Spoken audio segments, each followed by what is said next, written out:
1991 में Soviet union का collapse हुआ था और अमेरिका दुनिया की सबसे पावरफुल सुपर पावर बन गया था। लेकिन सिर्फ 30 साल बाद एक नया चैलेंजर सामने खड़ा है और उस चैलेंजर का नाम यहाँ पे है चाइना। और इस बार बैटलफील्ड ना मिसाइल है, ना टैंक्स है, ना फाइटर जेट। इस बार लड़ाई आर्टिफिशियल इंटेलिजेंस की है। जो भी देश यहाँ पे एआई की रेस जीतेगा वो सिर्फ टेक्नोलॉजी में नहीं बल्कि इकोनॉमी में, मिलिट्री में, हेल्थ केयर में, एजुकेशन में, इवन ह्यूमन सिविलाइजेशन के फ्यूचर को यहाँ पे कंट्रोल करेगा बहुत ईजी। अमेरिका के पास सबसे एडवांस्ड एआई कंपनीज हैं, लेकिन चाइना के पास दुनिया का सबसे बड़ा मैन्युफैक्चरिंग इकोसिस्टम, मैसिव डेटा और गवर्नमेंट सपोर्ट है। तो सवाल सिर्फ इतना है, कौन जीतेगा, अमेरिका या चाइना? और इस रेस का इंडिया पर क्या इंपैक्ट होगा? चलिए इस स्टोरी को यहाँ पे शुरू करते हैं। आप लोग खाली इमेजिन करो, आज से 15 साल बाद आप ऑफिस पहुंचते हो। आपका बॉस इंसान नहीं, एक एआई सिस्टम है। हॉस्पिटल में डॉक्टर की जगह एआई जो है वो डायग्नोसिस कर रहा है आपकी। फैक्ट्रीज में सिर्फ ह्यूमनॉइड रोबोट जो हैं वो काम कर रहे हैं। कार्स खुद चल रही है, जो कि हम आज के टाइम में देख भी रहे हैं। मिलिट्री ड्रोन्स खुद डिसीजन ले रहे हैं और फाइनेंशियल मार्केट को भी एआई कंट्रोल कर रहा है। ये कोई साइंस फिक्शन मूवी नहीं है, ये फ्यूचर ऑलरेडी स्टार्ट हो चुका है हम सबके सामने। और इसी फ्यूचर को कंट्रोल करने के लिए अमेरिका और चाइना ट्रिलियन ऑफ डॉलर जो रेस है उसमें उतर चुके हैं ऑलरेडी। लेकिन इस रेस की कहानी जो है वो चैट जीपीटी से शुरू नहीं होती। इसकी शुरुआत बहुत पहले से ही यहाँ पे हो चुकी है एंड आज इसके बारे में हम लोग बात करेंगे। बट सबसे पहले जान लेते हैं क्यों एआई जो है वो ज़्यादा पावरफुल है। वो ज़्यादा पावरफुल है than probably a nuclear weapon at this time. Well, जहाँ पे हम लोग बात करते हैं 1945 की, अमेरिका ने पहला न्यूक्लियर बॉम्ब जो है वो बनाया। उसके बाद जिस कंट्री के पास न्यूक्लियर वेपन आए उस कंट्री की यहाँ पे ग्लोबल इंपॉर्टेंस बढ़ गई। लेकिन एक्सपर्ट्स मानते हैं एआई न्यूक्लियर वेपन से भी ज़्यादा पावरफुल टेक्नोलॉजी बन सकती है। क्यों? वेल, क्योंकि एआई यहाँ पे हर इंडस्ट्री को ट्रांसफॉर्म करेगी। चाहे फिर वो हेल्थ केयर हो, चाहे एजुकेशन हो, चाहे एग्रीकल्चर हो, मिलिट्री हो, फाइनेंस हो, यहाँ पे एंटरटेनमेंट भी, मैन्युफैक्चरिंग भी, ट्रांसपोर्टेशन भी। और जिस भी कंट्री के पास सबसे इंटेलिजेंट एआई होगा उसकी इकॉनमी भी सबसे पावरफुल यहाँ पे बन जाएगी। एंड प्रॉब्ली इसी रीजन की वजह से अमेरिका और चाइना यहाँ पे बिलियंस नहीं, हंड्रेड्स ऑफ बिलियन डॉलर जो है वो इन्वेस्ट कर रहे हैं इस पर्टिकुलर टेक्नोलॉजी में। ये रेस सिर्फ कंपनीज की नहीं है, ये गवर्नमेंट की रेस आज के टाइम में बन चुकी है। एंड यहाँ पे हम लोग बात कर लेते हैं दोनों गवर्नमेंट्स की। सबसे पहले अमेरिका की बात कर लेते हैं। अमेरिका के पास सबसे बिगेस्ट स्ट्रेंथ क्या है आज के टाइम में?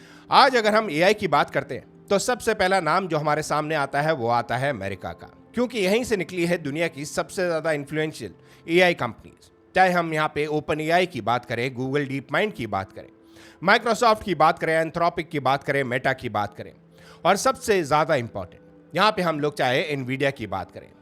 आज दुनिया का ऑलमोस्ट हर एडवांस्ड एआई मॉडल एनवीडिया के जीपीयू पर ट्रेन होता है। सिंपल लैंग्वेज में, अगर एआई एक फार्मूला 1 कार है तो एनवीडिया उसका इंजन यहाँ पे बनाता है।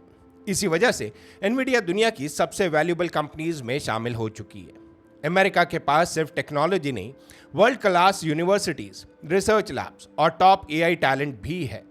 लेकिन कहानी का दूसरा हिस्सा और भी ज़्यादा इंटरेस्टिंग है। यहाँ पे हम लोग बात करेंगे चाइना के सीक्रेट वेपन की। हमने अभी अमेरिका की बात करी, बट चाइना यहाँ पे ज़्यादा पीछे नहीं, बिकॉज काफ़ी लोग यहाँ पे सोचते हैं चाइना सिर्फ प्रोडक्ट जो है वो कॉपी करता है, लेकिन रियलिटी काफ़ी ज़्यादा डिफरेंट है। चाइना ने पिछले 15 सालों में एआई को नेशनल प्रायोरिटी बना दिया है। गवर्नमेंट ने बिलियंस जो है वो इन्वेस्ट करे हैं एआई में। थाउजेंड्स ऑफ एआई स्टार्टअप्स यहाँ पे खड़े करे हैं चाइना ने। और सबसे बड़ा एडवांटेज चाइना के पास क्या है? वेल, वो डेटा का एडवांटेज। यहाँ पे सबसे बड़ा एडवांटेज जो है वो आज के टाइम में चाइना के पास है। एंड हम उस कंट्री की बात कर रहे हैं जहाँ पे 1.4 बिलियन से ज़्यादा पॉपुलेशन है, जहाँ पे डिजिटल पेमेंट जो है वो होती है। स्मार्ट सिटीज़ यहाँ पे चाइना बना रहा है। ई कॉमर्स में चाइना सबसे ऊपर है। फेशियल रिकग्निशन की अगर हम लोग यहाँ पे बात करें, हर दिन अनइमेजिनेबल अमाउंट ऑफ डेटा जो है वो जनरेट होता है। और एआई के लिए डेटा जो है वो गोल्ड से भी ज़्यादा वैल्यूबल है आज के टाइम। एंड सिर्फ इतना ही नहीं, चाइना रोबोटिक्स मैन्युफैक्चरिंग में भी दुनिया का लीडर यहाँ पे बन चुका है।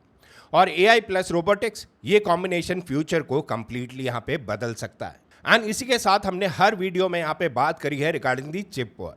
अब यहाँ पे आता है सबसे इंपॉर्टेंट बैटल, एंड ये बैटल है सेमीकंडक्टर्स का।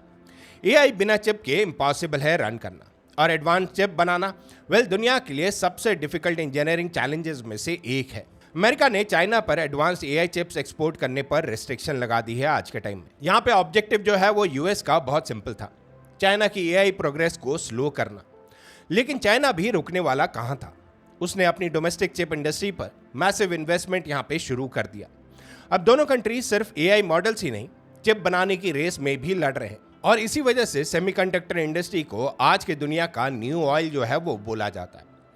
ये तो हमने बात कर ली दोनों कंट्रीज की, बट अगेन एक क्वेश्चन हमारे सामने आता है, तो ये रेस जीत कौन रहा है? अगर इनोवेशन हम लोग देखें तो अमेरिका अभी भी लीड में है। अगर मैन्युफैक्चरिंग देखें, चाइना यहाँ पे काफ़ी ज़्यादा स्ट्रांग है। अगर हम एआई टैलेंट देखें तो अमेरिका के पास यहाँ पे क्लियरली एक एडवांटेज है। अगर हम इम्प्लीमेंटेशन देखें, चाइना बहुत एग्रेसिव है इस चीज़ में। सच ये है, इस रेस का विनर आज डिसाइड नहीं हुआ और शायद अगले 10 साल तक भी ना हो, लेकिन एक बात पक्की है, ये कंपटीशन दुनिया की इकोनॉमी को रीडिफाइन करेगा। एंड यहीं पे बात करनी बहुत ज़रूरी है रिगार्डिंग इंडिया। इंडिया के पास क्या अपॉर्चुनिटी है आज के टाइम में? यस, आई एग्री, यहाँ पे एआई की रेस में यूएस एंड चाइना जो है वो कंटेंटर ज़रूर है, बट इंडिया भी अपना रोल यहाँ पे प्ले कर सकता है। एंड ये है सबसे इंपॉर्टेंट क्वेश्चन, इंडिया कहाँ खड़ा है आज के टाइम में? इंडिया के पास यंग टैलेंट है, सॉफ्टवेयर इकोसिस्टम है, फास्ट ग्रोइंग स्टार्टअप इकोसिस्टम है, डिजिटल पब्लिक इंफ्रास्ट्रक्चर है।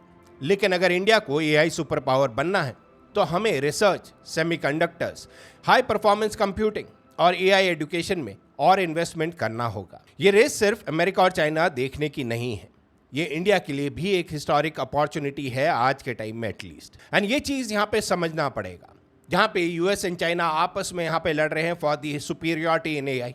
वेल, इंडिया के पास वो अपॉर्चुनिटी है जहाँ पे वो साइमल्टेनियसली यहाँ पे ग्रो हो सकता है। इंडिया के पास वो सारी अपॉर्चुनिटीज यहाँ पे ओपन है। वेल, क्या इंडिया यहाँ पे लीड ले पाएगा? क्या इस एडवांटेज का एडवांटेज एक्चुअली में इंडिया उठा पाएगा? वेल, इसके बारे में कहना बहुत मुश्किल है, बट क्लियरली एक अपॉर्चुनिटी यहाँ पे नजर आती है। एंड इस पूरी वीडियो का कंक्लूजन क्या है, अब ये बात करते हैं। आज दुनिया की सबसे बड़ी रेस जो है वो ओलंपिक्स की नहीं है, स्पेस रेस भी यहाँ पे नहीं बची। ये रेस जो है वो एआई की है, और जो कंट्री इस रेस को जीतेगी वो सिर्फ टेक्नोलॉजी ही नहीं, फ्यूचर की इकॉनमी, यहाँ पे मिलिट्री, यहाँ पे साइंस और शायद यहाँ पे ह्यूमन सिविलाइजेशन की डायरेक्शन भी यहाँ पे डिसाइड करेगी। अमेरिका और चाइना का ये कंपटीशन अभी बस शुरू हुआ है और आने वाले साल इस रेस को और भी इंटेंस बनाने वाले हैं। तो आपके हिसाब से आपको क्या लगता है, एआई की रेस में कौन जीतेगा, अमेरिका, चाइना या फ्यूचर में इंडिया? अपनी ओपिनियन कमेंट में जरूर लिखिए। अगर आपको टेक्नोलॉजी, एआई और जियोपॉलिटिक्स की ऐसी डॉक्यूमेंट्री स्टाइल वीडियोस पसंद आती हैं तो वायर्ड वर्ल्ड को यहाँ पे सब्सक्राइब कीजिए। मिलते हैं नेक्स्ट वीडियो में। Stay healthy, stay wired.